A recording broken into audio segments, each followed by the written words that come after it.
अपने रसोई घर के फ्रिज के ऊपर अगर आपने जो है वो व्यवस्था कर रखी है, यानी कि जो है ब्रेड के पैकेट, दूध की थैली, सब्जियां, ऐसा मतलब कचरा टाइप का बिखेर रखा है, तो ये एक बहुत बड़ा वास्तु दोष होता है। इससे जो है वो पैसों की इनकम स्लो हो जाती है।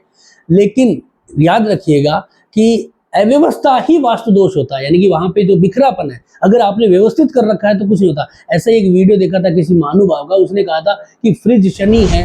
मैं आपको बता देता हूँ, फ्रिज जो है वो मंगल होता है, शनि होता है डी फ्रीजर, जो आपके दुकानों और फैक्ट्रियों में होता है। तो ऐसे जो लोग होते हैं इनको पता होता कुछ नहीं है, बस आपको डराने के लिए जो है कुछ भी बोल देते हैं, शनि है, शनि के नाम से दुनिया डरती है।